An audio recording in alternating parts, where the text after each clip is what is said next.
Hello, everyone. This is Christina Barr, and you're watching Black Tea News.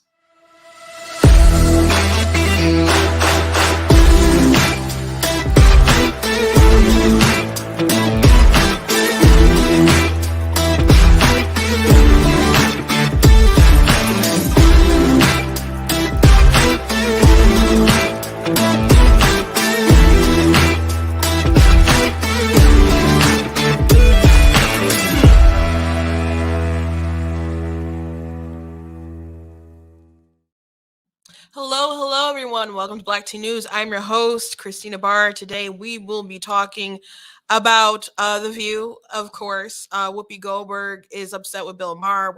This happened over the weekend because, of course, Bill Maher show is a weekend show. But on Monday, yesterday, Whoopi Goldberg expressed her anger, her outrage at Bill Maher because he's so over COVID. He's just so over it. And who isn't, who's sane, you know? And she was upset because I don't, just hysteria, I suppose. She's saying, well, if you don't want to do the things that we all want you to do, then you need to stay in your house. And it's not funny. And I'm like, bruh, aren't you a comedian? Like, I know you're an actress and you were in all these like pristine things and you were in this like sci-fi show Star Trek, but you are a comedian, right? You did date a white man who like was in blackface, right? Like that happened. Like, so there are things that are not supposed to be funny that you definitely make out to be funny because it's your job as like a comedian. So I we can't even laugh anymore. We need comedians right now. And I know maybe that sounds like a silly thing to say, but sometimes it's like the court jester who's the only one who can tell the truth to the king. So sometimes we need the amusement to see through how ridiculous our world is. And politics makes for strange bedfellows, because I just would not have expected that Bill Maher would be someone that I would be, I don't know, sticking up for. Bill Maher said some really offensive things in the past about a lot of different things, politics, religion, and so on. And also Russell Brand. I remember being so mad at Russell Brand because he said he would pay for people to show that the Jonas Brothers weren't virgins, and I'm like, how dare they? How dare he? And I know he got his life together, and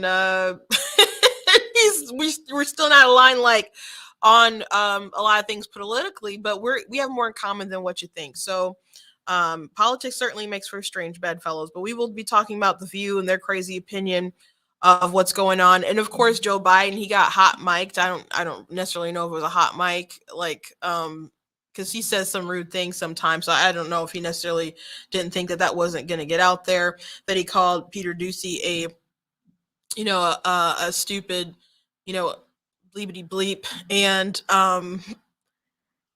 Peter Ducey just, laughed it off. He said the president doesn't owe him an apology. And if you're a Trump supporter, being outraged is a little much, considering how Trump would like fight back and forth and stuff with the press, but the press really pressed him. Peter Ducey is like Jim Acosta acted like he was in a war zone every day, and he was Superman putting on his cape, but way more whiny, obviously. Peter Ducey's just asking some good questions here and there. Sometimes they're a little petty, in my opinion, but he's a good reporter. And they don't allow such things at the White House when Joe Biden's up there. So he said some colored remarks for different members of the press and stuff before, but he got Peter Ducey, and Peter Ducey is just like, he laughed it off. But if you're a Biden supporter, and if you're on the left and you were like, oh, when Trump, would go back and forth with reporters a bit, and you thought it was a threat to democracy, you're kind of a hypocrite, aren't you? I mean, if you don't hold Biden accountable, if you're not like, dude, that wasn't presidential, you need to like back off. If you're laughing like, yeah, you tell that Peter Ducey that stupid fake news, Fox News stuff. If that's like your opinion and you're cheering on the crazy old man, I have to ask, what was the point of not voting for Trump? Because I know most people don't have good not policies. And if you voted for Biden because of policy, I disagree with that, but I can like respect that. But there's people who don't even know what these people ran on, okay? Or what Trump did or what Biden planned to do. And then people admit that they knew that Biden was lying. So what does it even matter that what policies he pushes through because you thought he was a liar, not gonna get stuff passed anyway.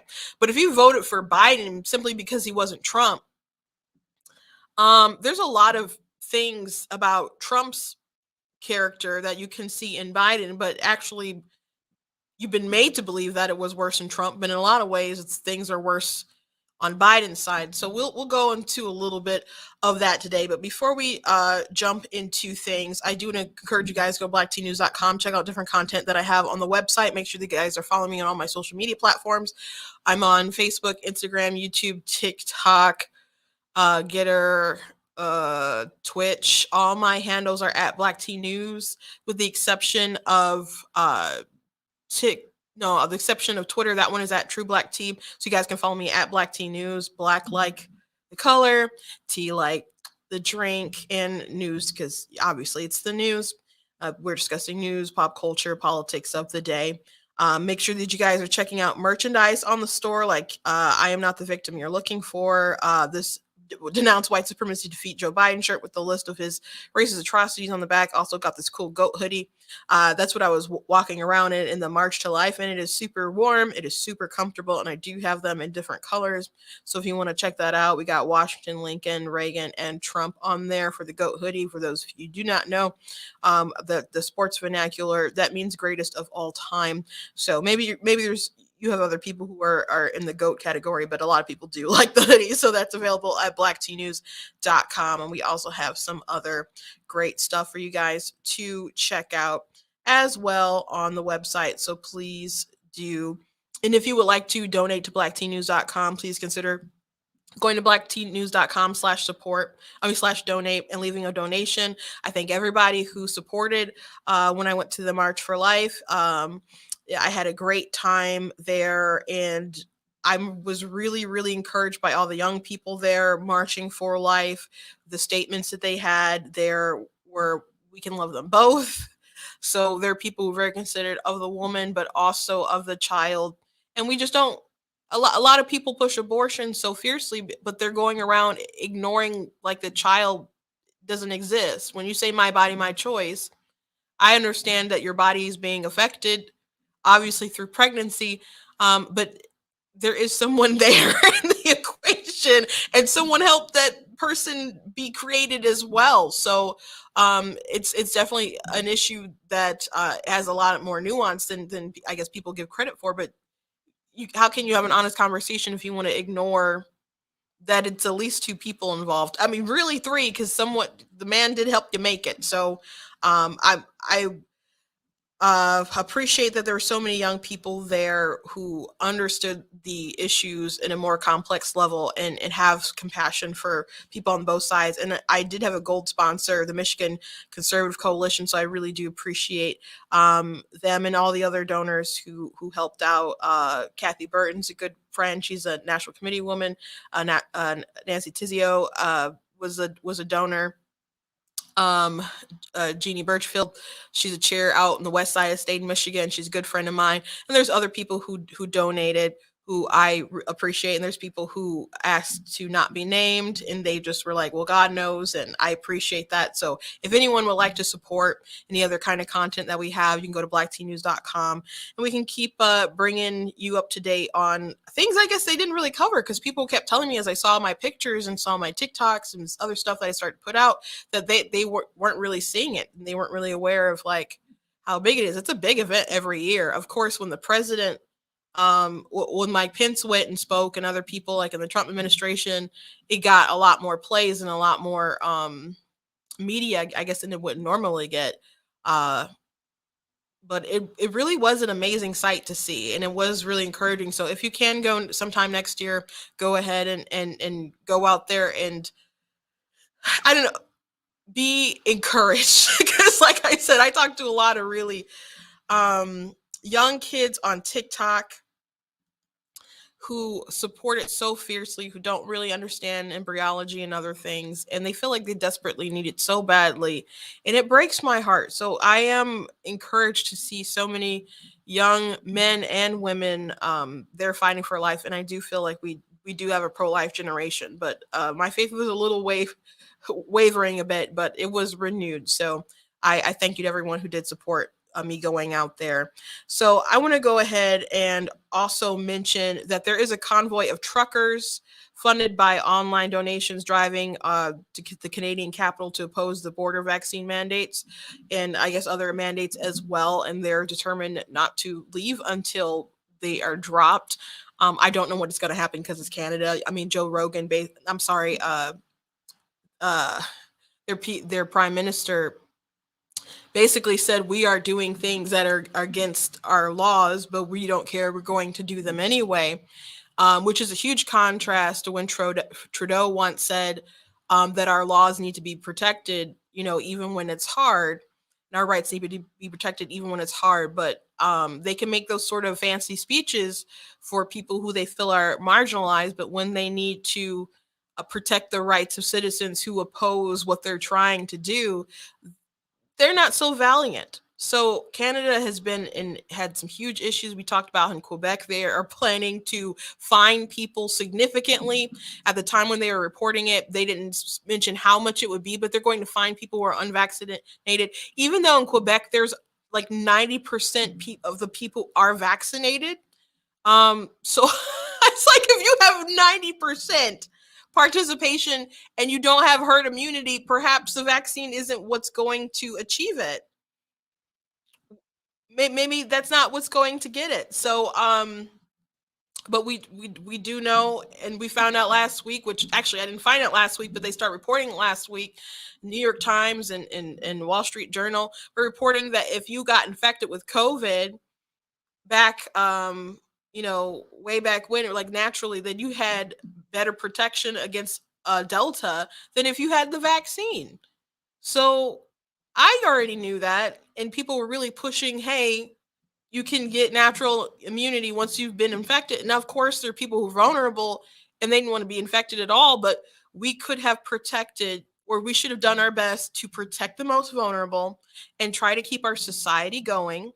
And that's what a lot of people, scientists got together in the Barrington Declaration, tried to get together and say, hey, we need to keep our society going. And Collins and Fauci and other people tried to squash it and say, no, we need to do the lockdowns. We need to keep wearing the mask, even though the masks don't work. But they work when I say they don't when I need them to, but just do it because I'm Fauci. That they kept pushing it and pushing it and pushing it. And they don't make any sense. So there's a lot of people who are waking up to the madness. So Godspeed to the Canadians. I just not very confident.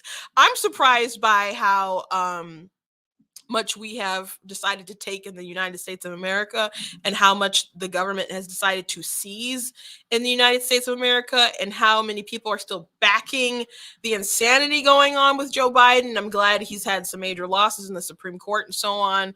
But if we have issues here, there, I'm just like, Godspeed to you guys. So it's important. So I wanted to mention it, and someone did message me and just was like, can you please shout that out?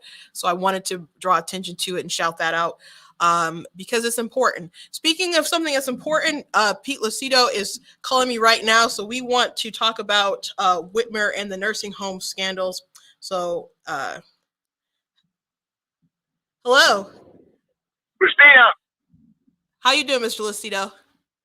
Good. So you're on the air right now. So I wanted to talk to you about Gretchen Whitmer and the nursing home situation, because we got the report that came out, and you were someone who was fiercely talking about this topic when you were in the state Senate. So can you just give a little rundown and background what was going on and what you were trying to do and the bills you were trying to pass? So the accomplishment was to go ahead and protect at all costs the most vulnerable population on this earth, the vulnerable and the seniors.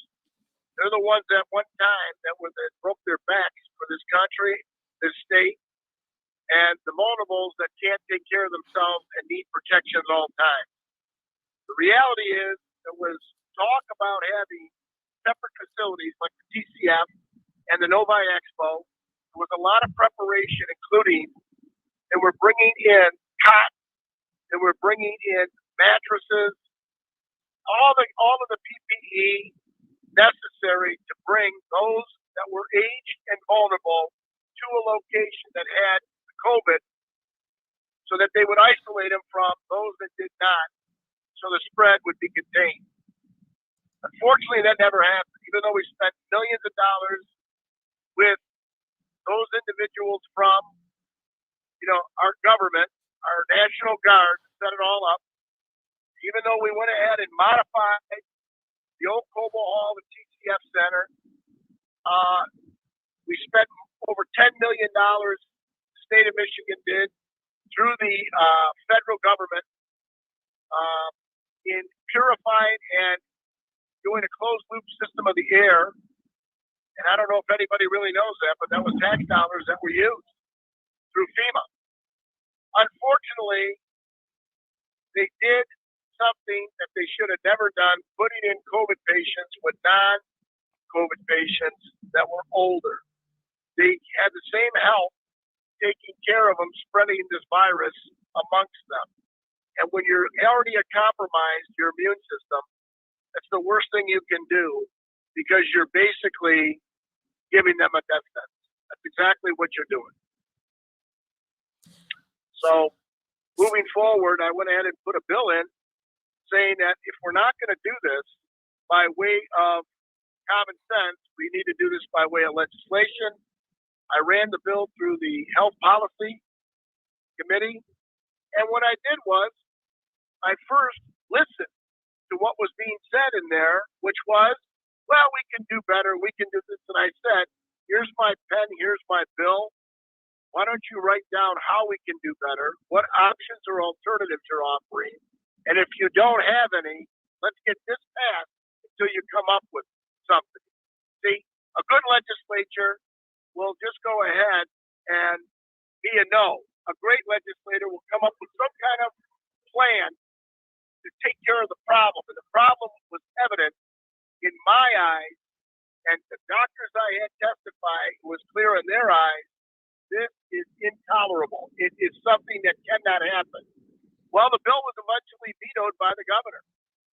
And I looked at her reasons that were on there for why she vetoed this bill, and I went right back at it again, modified the bill a little bit, not much, and the second time around it passed.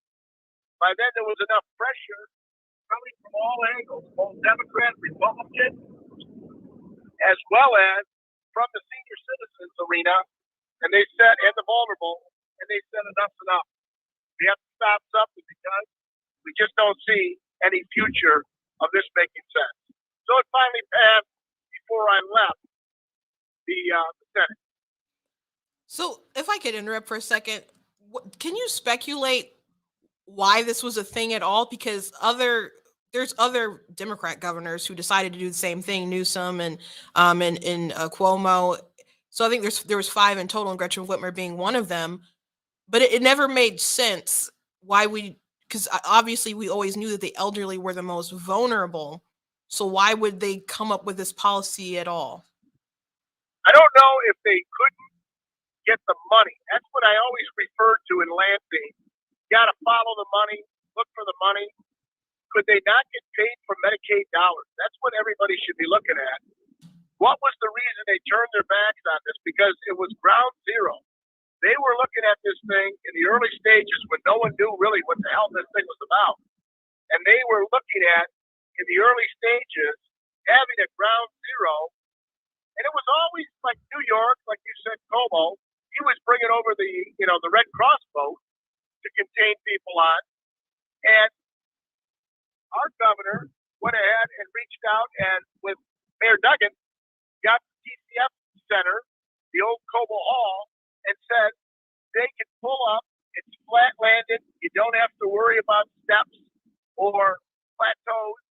You can wheel them in on a gurney and you can take care of them. They outfitted it They paid for the meals for the National Guard. They paid their stipends per day, per diem. They paid for the trucks to roll in. They did all this with full intentions of putting people there. They did. There's no doubt about it. They even modified through FEMA dollars the air that was in there. I guarantee you, if you try to follow the money, you're going to see that Medicaid wasn't going to pick up. And therefore, who was going to pay for the care inside of the DCF center? That has got to be answered. That has got to be looked at, because they were getting paid in the nursing homes because it was nursing care.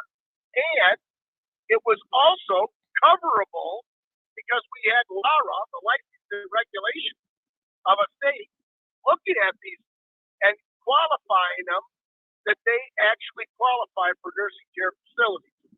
So I think it has to do with money. Why? That's what I think it has to do with.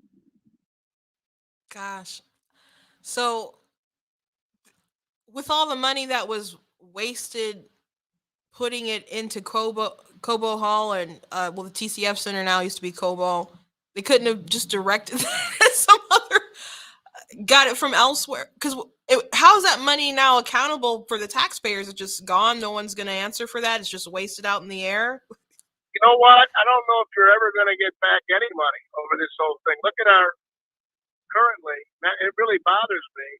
Look at our unemployment. We gave out $8 billion to people that didn't deserve it or were paid out without qualifying. I mean, how is this possible? How is this possible? Why was this money sent out? And you know what? Trying to go collect it, if they don't have the money, how are they going to go ahead? It's going to cost the state more to try to collect money that they gave out, instead of watching those dollars and being good stewards of those dollars, being fiduciaries of the people of the state of Michigan who entrusted those individuals.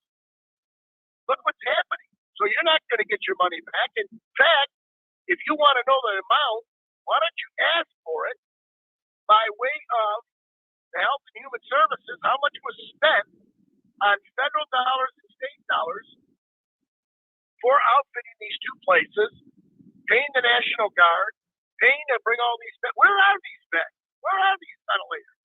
Where is all that equipment? Where is all that PPE that was never used?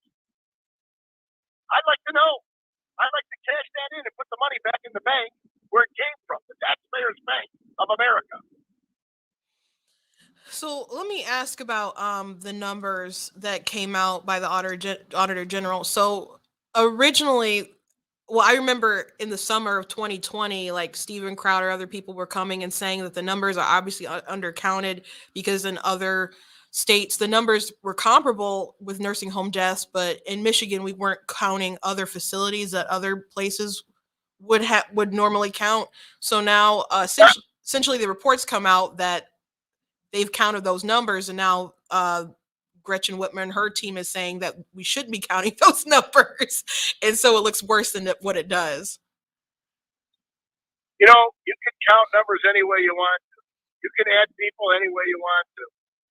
The reality is people die. That's the real issue. The reality is, were the deaths going to be as high, no matter where you count them, if we would have changed our course at the time we had a chance to change it? When a loved one can't say goodbye to another loved one, and you are sheltered in place, that's what it was, where you can't get out to your loved one, you can't communicate. If you're lying there in bed and no one's coming to your aid and you're dying because you caught COVID and there's no way for you to go ahead and get any better, that's when I say we didn't do the right thing for those most vulnerable, the people that we love. We didn't do the right thing because now we're finding out the masks are off. There's no mask mandates, and there's no shutting down of the facilities. None. You go see your loved one in there. So what did we accomplish? A lot of people died without having the benefit as well as the affection of saying goodbye to somebody who raised them, their mother or father, somebody who cared for them, their grandma and grandpa, somebody who was around them all the time, their uncles and aunts. or it could have been another one that was vulnerable because they couldn't fight off this thing called COVID. And why do you feel that there was so much pressure? Because my father, he was ill with COVID in the hospital, and when he was, they were trying so very hard to send him to a nursing home instead of sending him home, and we had to fight pretty hard for that. So why was there so much? Uh, it, it it seemed like there was so much pressure to get people into the nursing homes, and why was that? So let's give you the lay of the land, what they said. Every patient that was taken in a hospital, they got as best as they could to where they had that need down nursing care. That's not in a hospital. They were using the hospital as basically the entire floors as triage for COVID patients. And what happened was these individuals, once they got to be self-sustaining where they didn't have to be on the vent anymore, but they still needed attention to feed themselves, dress themselves, bathe themselves, they shipped them out of the hospital because that's not what a hospital's there for. Mm-hmm. That's what nursing care is. That's what assisted living is. They were giving $5,000 up front to these nursing facilities to take these patients in because they had nowhere else to literally put them. They had nowhere else where they could convalesce and get better. So there was a money incentive to bring them in. Make no mistake about it. And on top of it, they were supposed to follow the order, which was called, the governor's order, that said that they're supposed to have separate rooms for these individuals with separate PPE, knowing that it's spread off the PPE, as well as separate people segregated so they wouldn't spread it. Now, who was going out to look to make sure this was being done? Where was the oversight if everybody in the state was virtually working remote? Lastly, Laura, licensing and regulation, they license these facilities. So therefore, they have a duty to go out to these facilities that were taking in these COVID patients to make sure that they were following the order, the executive order, to the letter of the law. That's what I'm saying. And no one really was because they were working remotely. So no one knew what was going on. And I talked to nursing home people that were working in there in assisted living, and they said we were doing the best we can with what we had. And a lot of times we didn't even have PPE, but we had loved ones in there, meaning people that we loved, taking care of them that needed our help. So for those individuals in those nursing facilities that were really frontliners, take my hat off to you and I say thank you. Thank you for your sacrifices, because we know that it's tragic if you would have caught COVID, and some of you did and died because of it. I know some people who worked in these facilities, especially early on, and when the numbers started coming out, and they're like, these aren't accurate numbers. They're being downplayed because they got to see firsthand that it was just uncontrollable at first. So again, I don't understand why we had such policies in place. I don't understand the thinking of the governor and why they rejected your bill at first, and they came back and did it a second time, like you said, with not much changes. It wasn't going to get any better. When I knew it, I think the caucus, the Republican, the Democrats all knew at the very end when some of their own mothers or loved ones. Okay, I remember one of my colleagues, Leslie Love, when she called me and said my mom's got COVID, and she was crying. And I said, Leslie, we have to separate them. We can't keep this going. Your mom didn't have COVID when she went in. Your mom has been in there for how many years? Or, I think it was a couple of years then, because she needed assisted living. And now they brought COVID patients in, and your mom got it. So, I mean, truth be told, we needed to do something, and something was to separate. You do it all the time. when somebody comes in that has something that is contagious, you separate. That's why you wear a mask. That's why you don't you change your PPE after you work with these folks. That wasn't happening. They were using PPE time in and time out, which meant whatever was going on, it was spreading within the nursing facility. I mean, thousands died, not just a few, a thousand. Yeah, thousands.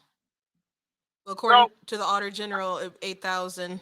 Yeah, a lot of lives. And I got to tell you, this is not just a common cold. I mean, yes, right now we're not wearing masks. Yes, we're telling people that this is very contagious and the variant's strong, but we're living with it. And eventually, we're all going to have to continue to live with it, do the best we can to take care of ourselves and take care of others. Yeah, absolutely. The last thing I want to ask, like I said, there were different governors who implemented these policies. Gavin Newsom was recalled, and the recall was unsuccessful. In New Jersey, there was a tough race. It was close, but I think it was close because of the nursing home situation. But they also won. Do you feel that Whitmer will have to answer for this at the voting booth? Well, I think anybody that was in office that made decisions for the state was going to have to make sure that they have to say why they did what they did, what science data did they rely on, who gave them the guidance, was it Junaid Khaldun, Dr. Khaldun, was it her chief at that time from DHHS, Robert, can't remember his last name now, that went back to Washington, D.C., who gave her this information to make these decisions? I mean, that's a very straightforward kind of question and answer. Mm-hmm. What did you rely on? What do you mean the science? What science? Joe, what science? So, I mean, these are things, yes, of course. Anybody that's accountable to the people of the state of Michigan and the highest authority has to give them realistic answers, okay? Robert Gordon, I'm thinking the DHHS director, Robert Gordon, who actually was setting, policy at that time with our health director, our chief health director of the state,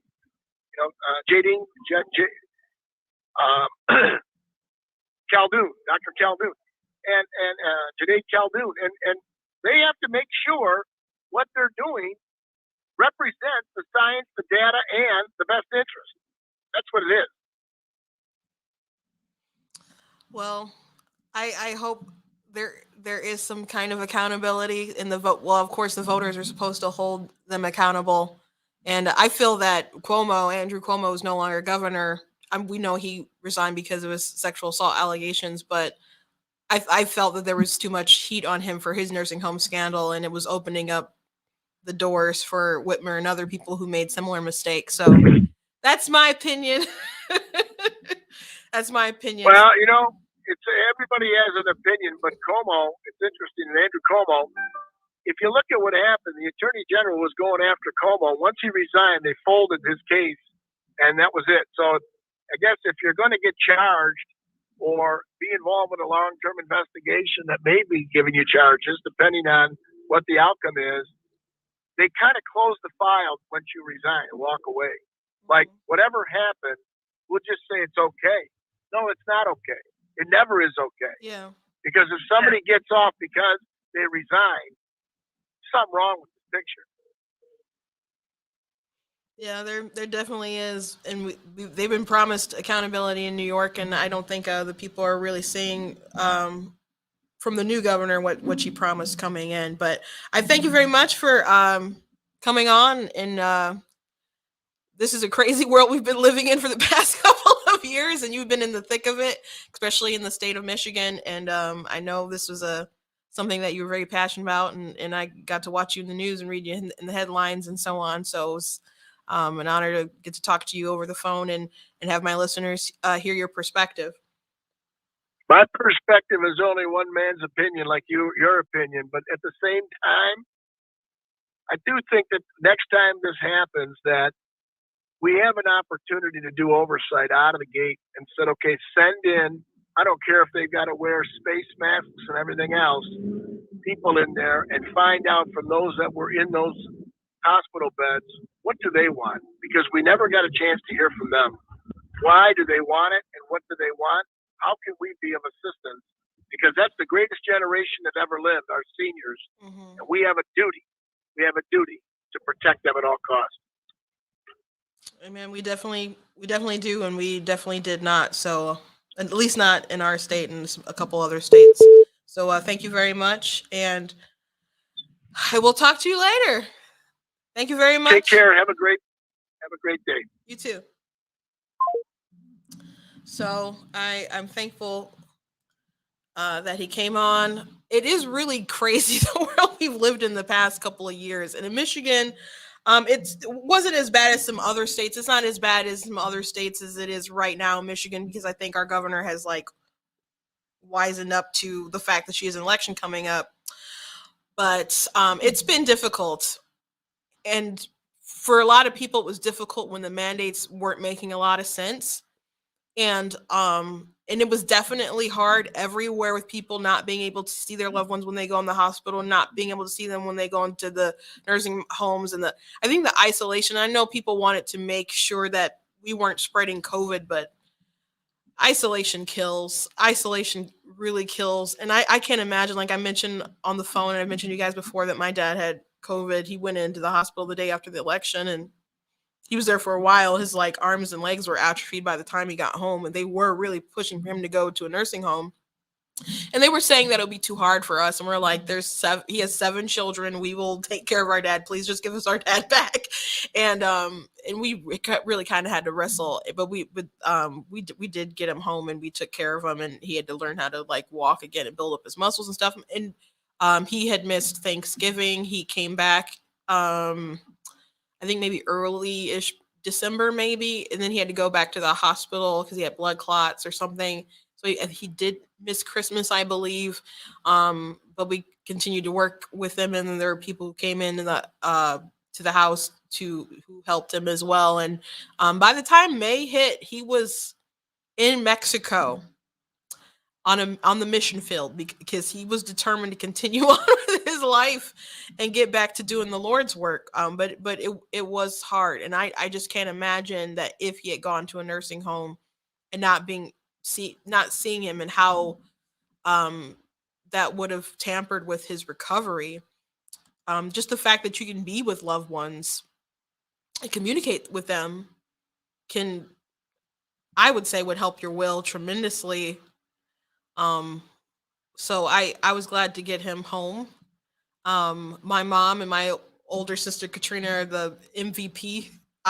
We all helped, but my mom is the kind of mom that every kind of wife that everyone should want if you're a good, sensible man. She was just the MVP. So but my heart goes out to everyone who had someone who didn't make it, and people who lost loved ones in the nursing homes. And according to this report, it was over 8,000. And the state health department, using self-reported numbers from facilities, originally counted 5,675. So the findings of the Auditor General was up 42% from the previous total. So they've had hearings about it. And so again, the state of Michigan is in the governor's office. They're saying, hey, this is unfair to say that it's underreported. And the auditor did say that as well. They're not trying to allege that anything that they reported, I guess, in a malicious way to hide those numbers. But I don't know, why would you not report those numbers? So people were asking for the sort of facilities that they weren't counting, that still had like the elderly there, of like adult living facilities and so on, that other states counted in their numbers that Michigan left out. So and now they're saying that since those numbers are included, that basically Republicans are gaslighting. No, we're not gaslighting. You're gaslighting us. Like, we wanted to know these numbers, and now we have these numbers. And so, as Lucido said, it shouldn't really matter. What matters is that people passed away, and maybe there was more that we could have done. And in the long run, there's money that was wasted, and there's oversight that didn't happen. So um, the government failed on a lot of levels. Some things you can't help, but when things go awry, you need to look at how you can fix it for the next time. And dear God, when he said next time, I hope there is never a next time, especially not in my lifetime. But we're still within the thick of this pandemic, and people don't want to let go of it. There was an interesting graph that I saw. How worried are you about getting sick from COVID-19? If you look at this graph, the unvaccinated is very at 14%, somewhat 25%, not to 29%, not at all 27%. And the more vaccinated you are, the more concerned you are about getting COVID. The more concerned, if you're vaccinated, no booster, 22%, you're very, somewhat 39%. The not at all is 11%. And with the booster, the not at all is at 6%, and 22% of people with the vaccine and the booster are still very concerned about getting sick from COVID. Not just like having it, but just like getting sick from it. We know that most people who have it are asymptomatic. How can we ever truly even know the numbers of how many were infected and how people weren't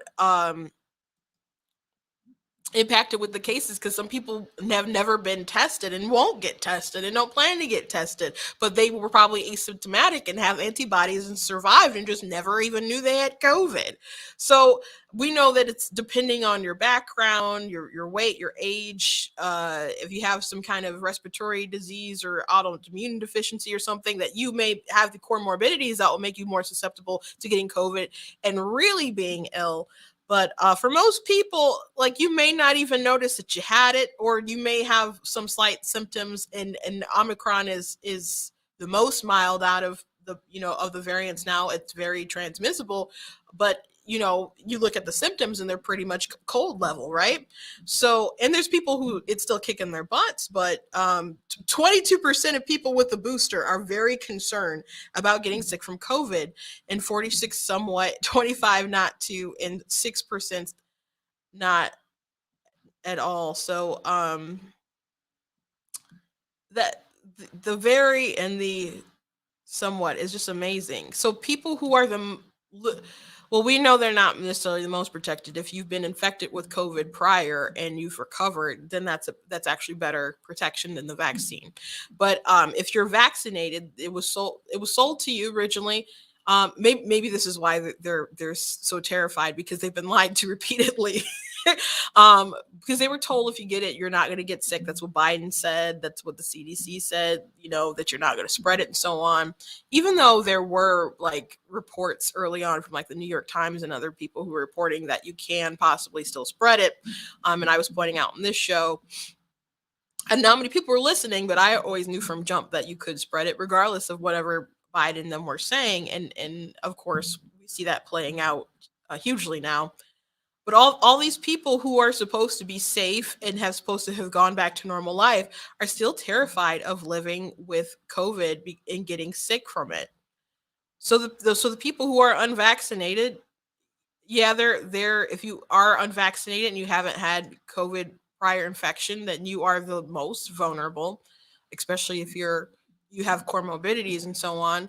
But apparently they're just like, roll the dice. I got skin in the game, but I'm gonna live my life, and I'm just not gonna think about COVID. I've accepted that it's a part of life, and life has to continue. So they're not worried about getting sick. It doesn't mean they don't believe that it's impossible for them to get sick, but they're not worried about getting sick. But the people who are supposed to have taken all these precautions and measures in order to get back to normal life are the ones who are the most absolute paranoid about getting sick. And so it's just really fascinating. It's fascinating, but I'm not really surprised in the least bit. So let's talk about The View and Bill Maher. So Whoopi Goldberg is upset because Bill Maher said he's over COVID. And this isn't anything new. He's been like mocking it for a while now. But The View, they are like off their rocker right now with a lot of opinions that they've been having. throughout the past couple of weeks, and they're just getting more and more unhinged. And I don't know if it's because these older women have discovered the power of clickbait, and for the producers are like, you got to say the most outrageous things because people will talk about it, and that'll get, people are watching it so they can get clips, and then they can, get the views and online stuff, and we can put it online, and then we can get the clicks from there and dollars from YouTube or something. I don't know if there's like conversations like that going on, or if they're just genuinely more unhinged. I mean, at least the first thing I said, there's some kind of plan to the chaos other than them just being infected with madness. But here's a little segment of The View. Take a look.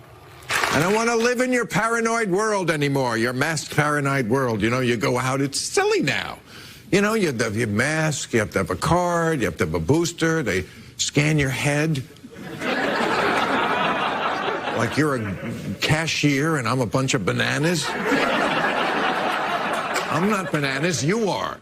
That's not really funny to people who have lost their kids to this vaccine, or people who've lost family members or dear friends to this. It's just, listen, nobody on the planet really wants to go through this. This is not something we're doing because it's, sexually gratifying.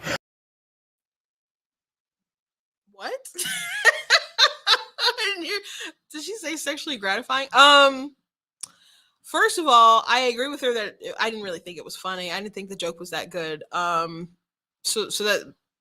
I think it's fine to be able to joke about things like that. Someone has to make jokes. That wasn't even like dark humor in my opinion. And I do like dark humor from time to time. My little sister is like my littlest one. She's a little weird. So I like a dark joke or two. But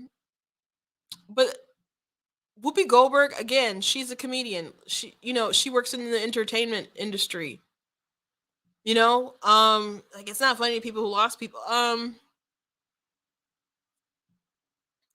You do understand that life does have to go on regardless. Life has to go on. At some point, life has to go on. And she's had the shots. She's had the booster, and she still got COVID, and they are mad at people who are unvaccinated as if it's all their fault. They were mad at is it Jedediah Bila? She was on The View too, but she hasn't been in the studio because she won't get vaccinated. And she told them that she wasn't a candidate for the vaccine. She had COVID. She had natural immunity, and she was like, with the hysteria and stuff first, but then she backed away. Actually, she wrote a tweet or something the other day that was like congratulating people who were like on the "this is garbage" train from the beginning. And not that it's not real, but how the government overreaches and stuff is just silly, and how we need to kind of go back to normal life and not let the hysteria take us over. But she talked to her doctor, and she said she's not a candidate for the vaccine for medical reasons. And on The View, they're like, how dare you not die for us? Essentially, I'm paraphrasing, but they were upset that she wouldn't take it after she explained that she can't take it. They were still angry at her for not conforming to them. So they've just completely lost their minds. But I want to tell this story. It is important for people to move on at some point. During COVID, we lost someone, and it wasn't to COVID, it was to cancer. And it was a dear church member. I've known her since I was a little girl. And she passed away the same day that my nephew had his, was it his 6th birthday? And I guess maybe it would have been his 5th birthday. And it was tough.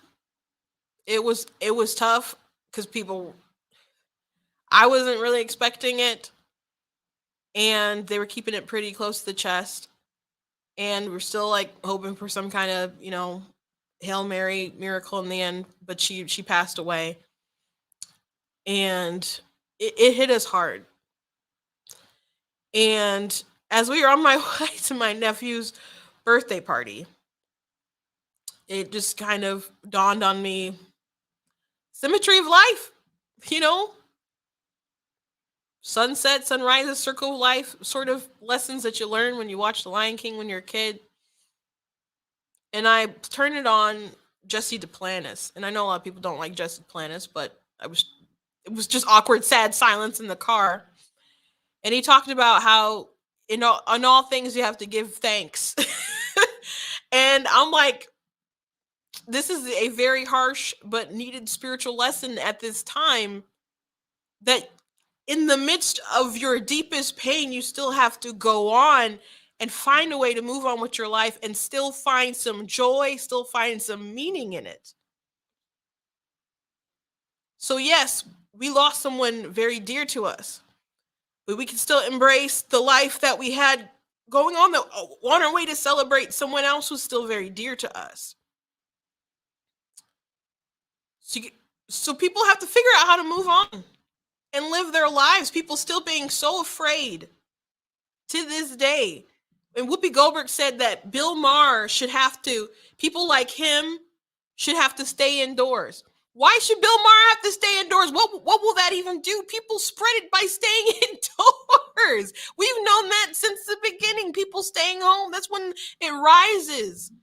Like it's all fun in Florida, and then the air condition, it's too hot and people go inside, and then everything's air conditioned and you see cases go up. Like people being inside together, that's where it spreads. You want them to just go home instead of just living their life in places where there's high, filtration of whatever the stuff they put in at their jobs and the workplaces and stadiums or wherever he goes. You can't stop it. People were saying, let's slow the spread. If you slow the spread, aren't you just slowing the virus, like prolonging it? I don't think we made any of the right choices through the past couple of years.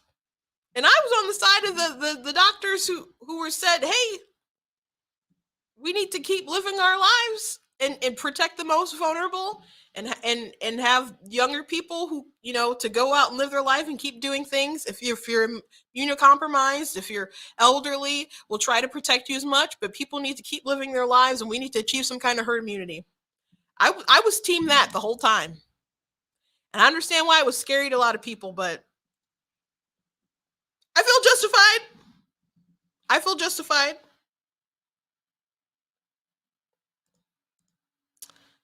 So to the people who are terrified, sitting, triple vaxxed, getting these massive paychecks from ABC, mad because people want to live their lives, to people like Don Lemon who say you need to stop doing your own research, or mocking people who do their own research, and you need to just shut up and comply and do what's best for society. I don't even know who they mean to society when they say that kind of stuff, because they act like everyone else is like some kind of mutants if you don't comply to what they want you to do and say and act and live. And then they tell you that mass formation psychosis isn't real. And that's just like a conspiracy. When they don't want you to even think for yourselves. They want everyone to be nonstop afraid. This is not normal. All these people who are supposed to be protected are still very scared. Vaccines aren't supposed to work like that. They're supposed to just work. There are vaccines that you take multiple shots for, sure, but like you have to continuously take all these boosters, and at this point with the Omicron, they're not preventing you from getting, they're not preventing you from spreading it. And all these people who took it are still scared because they've been programmed this way. So Barry Weiss was on the show. She used to work for the New York Times, but she basically got ousted because she wasn't crazy. She's not a right-winger, but she just wasn't crazy. So now she's writing for Substack. But she said she was washing Pringo cans and stuff when she came back from the store and was involved in all the hype, watched Tiger King and got to the end of Spotify is what she said. And she was like totally bought into like the hysteria at first, but she's over it now.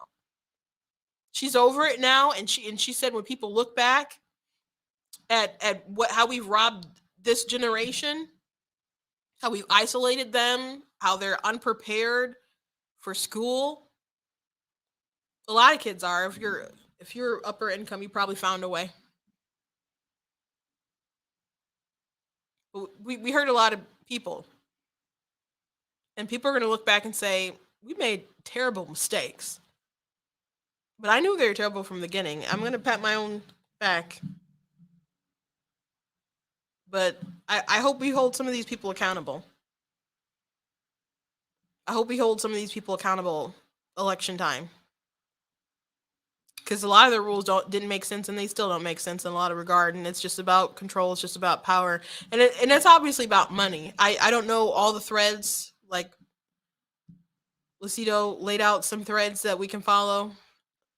But what's the lessons in the Die Hard films? It's always about money.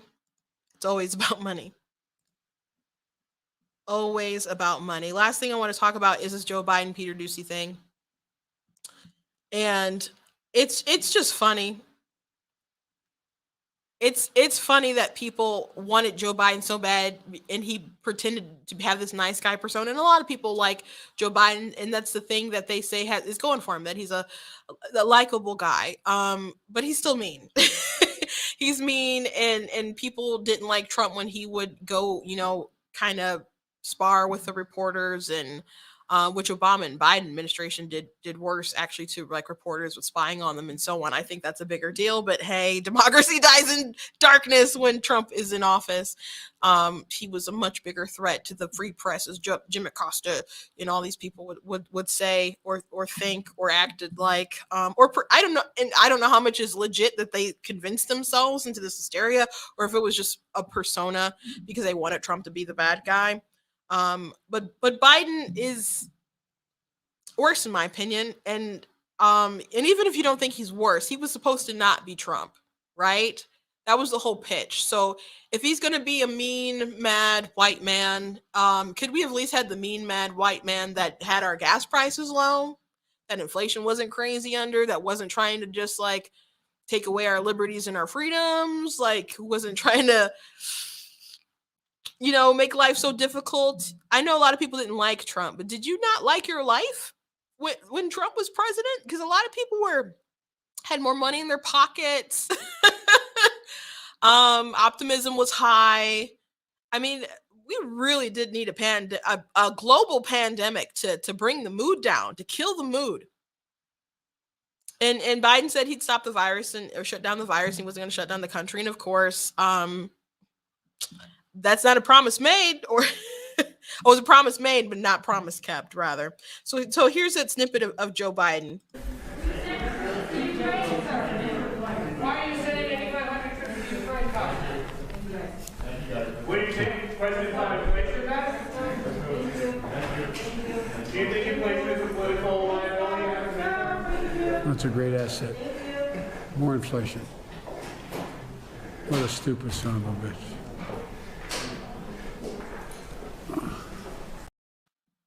So Peter Ducey, Joe Biden was like, I'm not answering all these other kind of questions because you guys are going to forget or it's going to shift the conversation basically where he wanted it to shift. Like he'll say that like all the time. And Peter Ducey's like, what about inflation? And he tried to like say his question, and then he called, like, is it going to affect you in midterms? Of course it is. And Biden just, called him a stupid blankety blank there.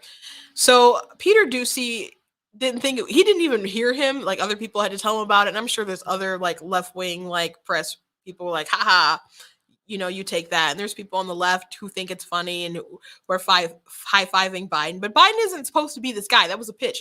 The pitch was Biden wasn't this guy. Okay, so was Trump not presidential or was he? Is this professional, that what Biden is doing now? Because it just really seems like people didn't want Trump. But what was about Trump that you didn't actually like? Again, I think I said this starting off. If you didn't like Trump's policies and you like Biden's policies and you prefer that, I can respect that. I think you're wrong. I mean, I disagree with you on the policy stuff, but I can respect that. But there's so many people who voted for Biden just because he was not Trump. And couldn't name 5 policies or promises that they made on the campaign trail. And there's people who admitted, there's a viral video of this guy named Consciously on TikTok. He said he knew that Biden was lying, but people voted for him anyway. Okay, so that means his policies didn't matter. You just literally, and they said they just wanted Trump out of office. So what was it that you didn't like about Trump? What was it that you didn't like? I know people will say that Trump was racist. I can debunk like Vox has a big article that people usually pull up. I can debunk all that stuff that Vox has. But you know who has a lot of racism stuff? Said a lot of racist stuff in the campaign trail? Joe Biden. Joe Biden. That's why I made this shirt about denounce white supremacy, defeat Joe Biden. You know, on the back, it has a list of some of his racist stuff on the back.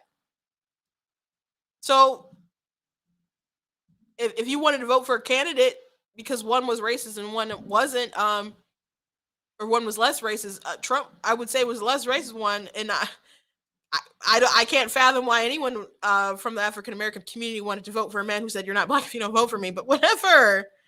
That, I mean, of course, that was offensive. I wasn't too terribly offended because I thought it was kind of funny because it was the end of his interview and he just had to screw it up. But I know other people who were heated that he said that. Absolutely heated.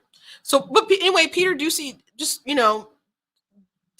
wasn't too offended. I think the president's right. You are a stupid SOB.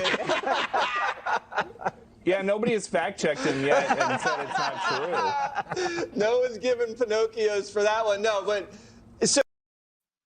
so they said it hasn't been fact-checked. So he's like, maybe it's true, So he's joking about it. Someone, Steve Miller on Twitter said if that was Jim Acosta, he would have had a neck brace because they acted like Trump was just so violent, like the words were so caused violence when Trump would push back on them and some of their obviously hostile questions. And you should be able to take hostile questions, but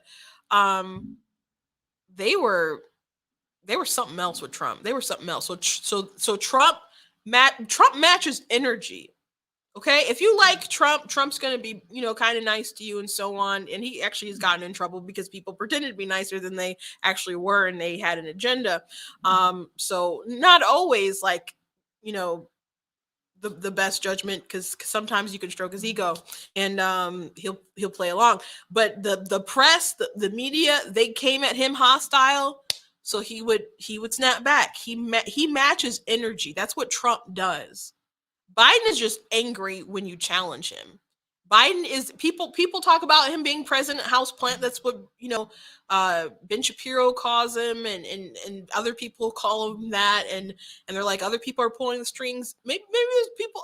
I mean, he always makes jokes like, they won't let me answer this question, or they don't want me to ask this question, or they won't let me take. Like he says stuff like that. But Joe Biden is still very hands-on about things, and he seems a little bit like a control freak. Now, I don't think it's helpful to be a control freak when you are not good at things, and he's clearly bad at being president. So we run into a lot of issues there.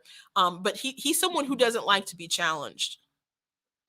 And I just saw an angry old man lashing out.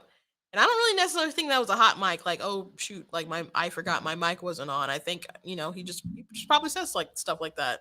And it's not the first time. I mean, he told a constituent, "Look fat." Like, I don't know where the rest of his brain power went when he was trying to make an insult, but that's all. That's what you got. Look fat.